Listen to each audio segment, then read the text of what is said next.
We're back here for another video analysis with one of our clients. This client is a member of our Silver Video Club, and so at the beginning of every month he sends me a video.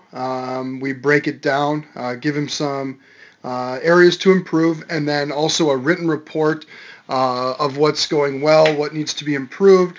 We also give him some drills to work on to improve his weaknesses and then also to enhance his strengths, and then a handful of other resources for him to look at so that he can make the improvements on his own. Now, it works really well for this particular client because he's a very hard worker.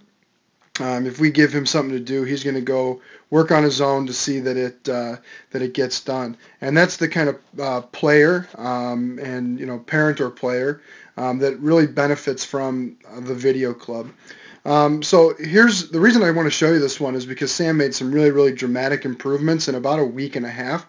The video on the left is the video that he sent us at a couple weeks ago, and then his follow-up video is on the right there after working through the drills and some of the techniques that we gave him. Now, I've synced this up so that it's synced up to when his left heel hits the ground. One of the things that Sam was working on a lot was getting more separation between his hips and his upper half. In other words, just basically trying to swing more with his lower body. He kind of had a little bit of a one-piece swing where the hips and shoulders were coming through at once. He's a very good hitter, but if you notice he's a pretty big kid, and we think he can hit for a little bit more power than he has. And so I'm going to show you some of the improvements that he's made in just about a week and a half here. So we'll start moving forward with it. That sink into the back leg is something that he was particularly good at. Okay, now we've got it synced up right there to heel down. So that's where his front heel is down on both. And the biggest improvement that you will see, and the biggest thing that we love about what he's doing, is right here. See, that knee has traveled in. He has gained ground with that rear knee there. His weight is now firmly on the inside of that foot. Whereas if you look here, okay, the knee hasn't gained as much ground. And so he's kind of hitting almost a little bit flat-footed without very much momentum. He's not going to be able to create very much separation between his hips and his upper body, and therefore he's really not going to be able to generate very much power either. So that's the biggest thing that we notice, and you'll see it in the next couple of frames here, what the real benefit of that is. So the bat angle is something that we would still like addressed. You can see that it's pretty much the same angle as before, and what we really want to see is you should have top hand over, but that's a bit dramatic. Probably the bat angle should be maybe a little bit more in that range right there. He's just creating a little bit of a longer distance for his barrel to travel in order to get to the ball. So we'll move forward with this then, but the bat angle could still be addressed, but he's just working on one thing at a time, so getting a little bit of that separation there is key.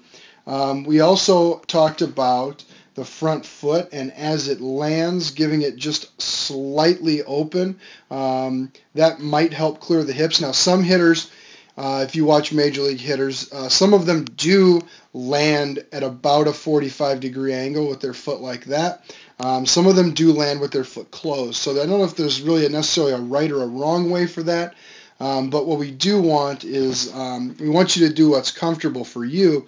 And I think that opening that front foot up just a little bit could really help the hips get through just a little bit quicker, create a little bit more separation. So we'll go forward a couple frames here, and this is where the real dramatic improvement happens.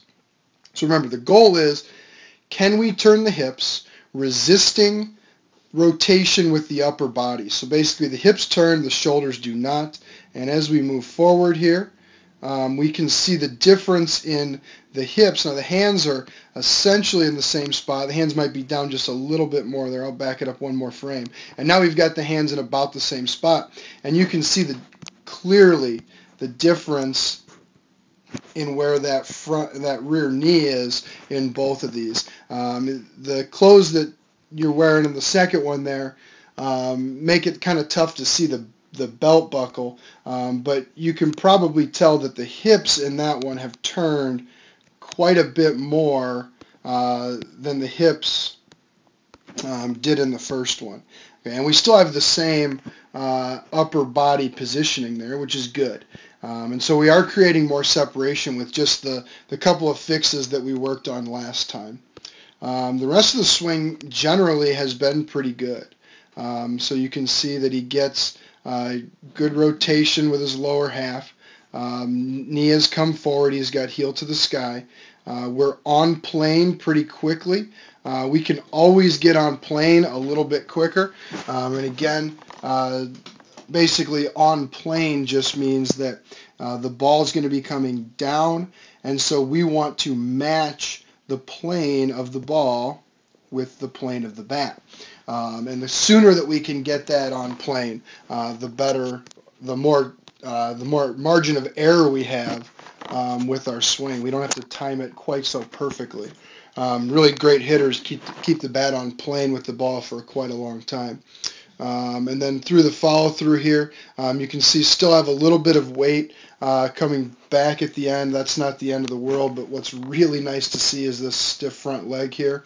And again, you've got that in both of them. So things I would work on a little bit. If we got that bat angle fixed so that it's not quite so back here at our hitting position, if we can get that bat angle fixed so it's not quite so dramatic, that's not a major flaw, but I think that it could help you be a little bit quicker to the ball while still creating enough power. And then the other thing that I would like to see is maybe try, and if it's comfortable, we can do that. If not, then stick with what you've been doing.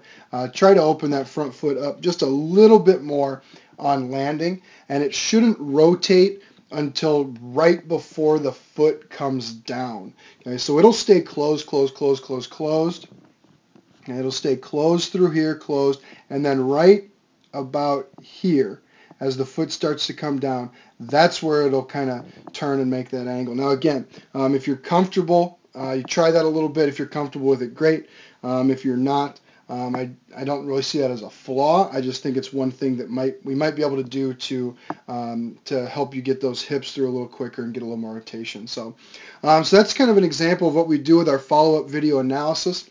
If you're interested in any of this, interested in making improvements on your own or working with your son to make improvements, you can click below and we've got a bronze video club, and all you have to do for that, it's totally free. You send me a video, I will give you a voiceover video analysis of the things that I see. There's absolutely no obligation to buy anything. I won't even mention our other video clubs to you in that.